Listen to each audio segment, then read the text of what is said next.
Hello दोस्तों, नमस्कार। कैसे हैं आप लोग। तो कुछ विद्यार्थी कमेंट कर रहे हैं कि नई शिक्षा नीति लागू होने की सुगबुगाहट हो रही है, तो क्या ये जो रीट है ये ही काम आ जाएगी या फिर आगे कोई नई टेट देनी पड़ेगी। तो इस मुद्दे पे हम 2-4 मिनट की चर्चा करेंगे। अब देखिए, ये सब चीज़ें हालांकि भविष्य की बातें हैं, तो हम इन पर कुछ लॉजिकल आधार पर चर्चा करके ही कुछ निष्कर्ष, संभावित निष्कर्ष पर पहुंच सकते हैं। तो आपका सवाल मुख्यतः यही था कि भाई नई शिक्षा नीति केंद्र में तो लागू होने के लिए कैबिनेट की वो बैठक बुलाई गई थी, मैंने वीडियो भी लगाया था। राजस्थान में भी कमेटियां बना दी गई है, तो ये लगभग मान लो इसी सत्र से लागू होती है या राजस्थान में अगले सत्र से लागू होती है, या ये भी हो सकता है कि मान लो केवल एक बार प्राइमरी लेवल पे लागू करें फिर मिडिल पे, या ये भी हो सकता है कि एक साथ लागू करें। अब ये तो गवर्नमेंट पॉलिसी तय करेगी सारे सुझाव लेके। तो हम इसमें क्या क्या संभावनाएं देख सकते हैं। तो देखिए, जैसे कि नई टेट देनी होगी क्या, या रीट से काम चल जाएगा। ठीक है, अब जिन विद्यार्थियों ने रीट का फॉर्म भर रखा है वो तो सोच रहे हैं कि रीट से काम चल जाए, जिन्होंने रीट का नहीं भर रखा वो सोच रहे हैं कि रीट वाला भरें क्या। तो इसमें देखो, जहाँ तक हम लॉजिक की बात करें तो 2-3 बातें निकल के आती है। जैसे रीट है तो रीट में आती है चाइल्ड साइकोलॉजी, आपको पता होगा। जैसे आपको अध्यापक बनना है 6 से 8 या 1 से 8 तक का, तो उसमें आपको चाइल्ड साइकोलॉजी ज़्यादा पढ़नी होती है। जबकि आपने फर्स्ट ग्रेड का सिलेबस देखा होगा, उसकी जो साइकोलॉजी है उसमें किशोर अवस्था ज़्यादा है, एडोलेसेंस ज़्यादा है, क्योंकि वहाँ कक्षा 11-12 के जो विद्यार्थी है वो किशोर है। तो शिक्षक को उनसे ज़्यादा वास्ता होता है, तो वहाँ आपको सिलेबस भी देखना थोड़ा चेंजेज है। ठीक है, फिर रही बात भाषा की, तो अब मान लीजिए आप इसी रीट का सर्टिफिकेट लेके और फिर आप नई शिक्षा नीति के लिए तैयार हो जाएं, जो नई वैकेंसी आए आगामी फर्स्ट ग्रेड या सेकंड ग्रेड।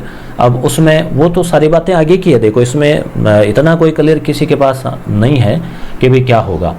तो हम बात केवल टेट और रीट की कर रहे थे।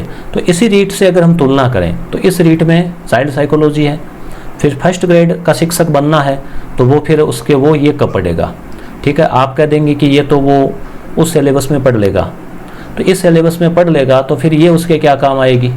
ठीक है, दूसरी बात भाषा है, जैसे रीट में 2 भाषा 3 भाषा, तो 6 से 8 तक का शिक्षक तो बनता है ना, तो उसमें क्या है, वैकेंसी में अलग से फिर भाषा वाला भी यहीं से ले लेते हैं इसी आधार पे। अब वहाँ तो आप स्पेशली हिंदी के बन रहे हैं, अंग्रेजी के बन रहे हैं, तो ये फिर काम आएगी कि नहीं आएगी। अब नई वैकेंसी आती है तो उसके लिए क्या नॉर्म्स होते हैं। तो कुल मिलाकर मेरा ये निष्कर्ष निकल रहा है, अंतिम तो हालांकि नहीं है क्योंकि संभावनाएं हैं, कि जैसे ये जो रीट है ये इस विज्ञप्ति तक सीमित है, जो पोस्ट है 31,000 कुछ और इसमें बढ़ेगी, ये वहीं तक सीमित है। ठीक है, और आगामी कोई रीट एग्ज़ाम होंगे उसके लिए प्रमाण पत्र काम आएगा। ठीक है, इसकी वैलिडिटी भी वो लाइफ टाइम के हिसाब से। परंतु आगे सेकेंड ग्रेड या फर्स्ट ग्रेड नई भर्ती आती है तो उस भर्ती के अकॉर्डिंग वो इसी रीट से काम चलाएंगे या नई टेट करवाएंगे। तो मेरा थोड़ा लॉजिक ऐसा लग रहा है कि जैसे नई टेट ही होगी। क्यों? क्योंकि उस भर्ती के डिमांड के अनुसार, नई शिक्षा नीति के अनुसार क्या क्या नॉर्म्स नए आ गए हैं, सिलेबस क्या रहेगा, नई भर्ती का क्या रहेगा, उसके अनुसार फिर रीट का क्या रहेगा, रीट क्या नई जो टेट होगी वो, और उसमें भी वो नई टेट लागू करें या नहीं करें ये कोई ज़रूरी नहीं है कि जस्ट सामने मान लो 2021 में अगर फर्स्ट ग्रेड या कोई सेकंड ग्रेड आती है तो उसमें वो लागू करें ही, ये भी कोई ज़रूरी नहीं है। सरकार उसमें डिले भी कर सकती है। तो इसलिए आप चिंता नहीं करें, जो रीट का फॉर्म भर रहा है, जो रीट की तैयारी कर रहे हैं उनको रीट की करनी चाहिए। मगर आप आगामी फर्स्ट ग्रेड या सेकेंड ग्रेड को लेकर अगर आप घबरा रहे हैं कि आपको ये रीट दे देते तो वो फ़ायदा होता, तो ऐसा मुझे नहीं लग रहा कि ऐसी कोई संभावनाएं हैं। क्यों? क्योंकि वही बात है, नई वैकेंसी आएगी, उसके नए नॉर्म्स होंगे, नई शिक्षा नीति लागू होगी, तो उसमें कुछ स्पष्टीकरण रहेगा।